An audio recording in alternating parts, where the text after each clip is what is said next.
Make ways for ducklings.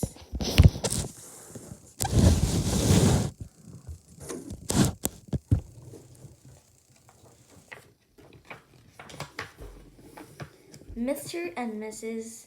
Mollard were looking for a place to live, but every time Mr. Mollard saw what looked like a nice place, Mrs. Mollard said it was no good. There were sure to be foxes in the woods or turtles in the water, and she was not going to raise a family where there might be foxes or turtles. So they flew and go. Oh. When they got to Boston, they felt too tired to fly any further. There was a nice pond in the public garden with a little island on it. The very place to spend the night, quoted Mr. Mollett. So down they fled. Next morning, they fished for their breakfast in the mud at the bottom of the pond, but they didn't find much. Just as they were getting ready to start on their way, a strange enormous bird came by. It was pushing a boat full of people, and there was a man sitting on its back. "Good morning," quoted Mr. Mollett, being polite.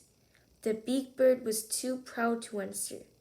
But the people on the boat threw peanuts into the water, so the Mollets followed them all round the pond and got another breakfast, better than the first.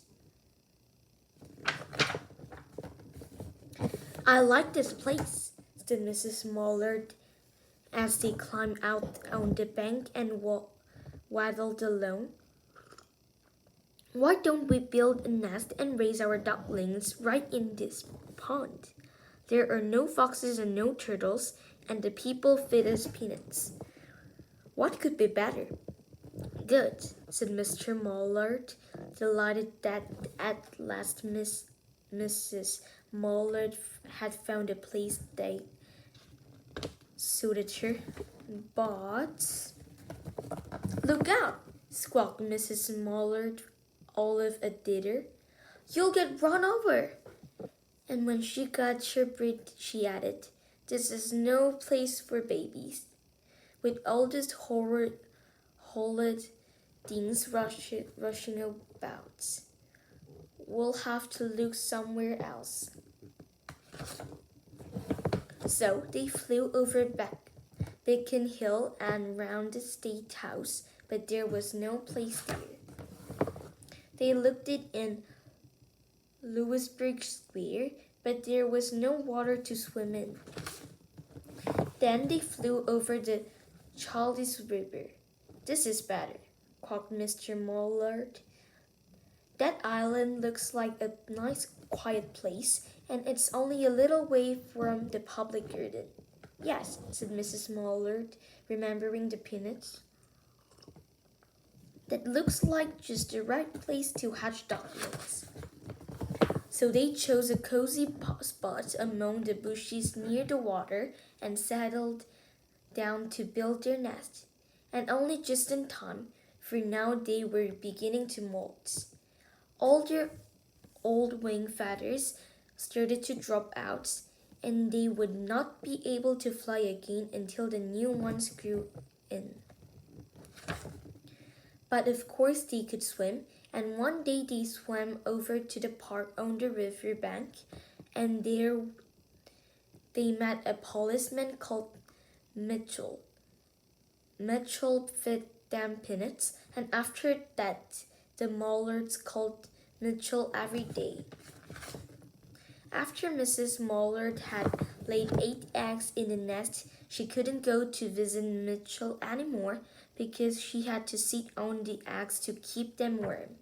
She moved off the nest only to get a drink of water, or to have her lunch, or to count the eggs and make sure they were all there. One day the ducklings hatched out. First came Jack, then Cack, then the Lack, and Mac, and knack and oak and peck and quack. Mr. and Mrs. Mollard were bristling with pride. It was a great responsibility taking care of so many ducklings, and it kept them very busy.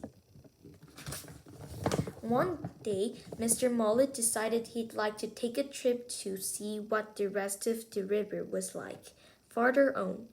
So of his sets, I'll meet you in a week in the public garden, he quacked over his shoulders.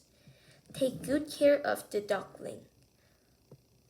Don't you worry, said Mrs. Mollard. I know all about bringing up children, and she did. She taught them how to swim and dive. She taught them to walk in a line, to come when they were called, and to keep a safe distance from bikes and scooters and other things with wheels. There they waded ashore and waddled along till they came to the highway.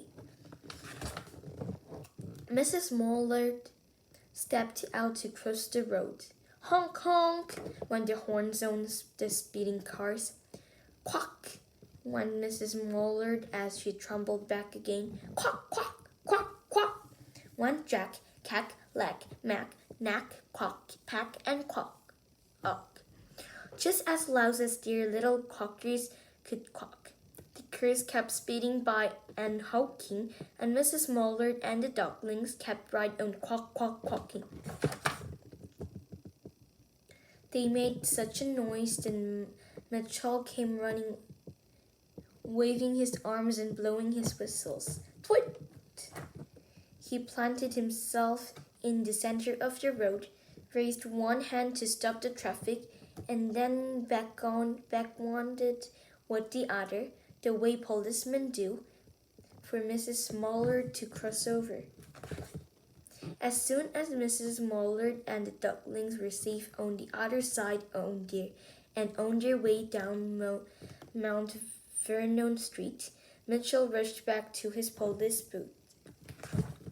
He called Clancy at headquarters and said, "There's a family of ducks walking down the street." Clancy said, "Family of what?" "Ducks," yelled Mitchell. "Send the police car, quick." Meanwhile, Mrs. Mollard had reached the corner bookshop and turned into Charles Street, with Jack, Cack, Lack, Knack, Mack, Knack, Oak, Pack, and Quack all marching in line behind her. Everyone stared. An old lady from Beacon Hill said, "Isn't it amazing?" And the man who swept this street said, "Well, now, ain't that great nice?" And when Mrs. Mollard heard them, she was so proud she tipped her nose in the air and walked along with an extra swing in her waddle. When they came to the corner of Beacon Street, there was the police car with 4 policemen that Clancy had sent from headquarters. The policemen held back the traffic so Mrs. Mollard and the ducklings could march across the street, right on into the public garden. Inside the gate, they all turned round to say thank you to the policeman. The policeman smiled and waved goodbye. When they reached the pond and swam across the little island where Mr. Mollard waiting for them, just as he had promised. The ducklings liked the new island so much that they decided to live there. All day long, they followed the swam boats and ate peanuts. And when night falls, they swim to their little island and go to sleep.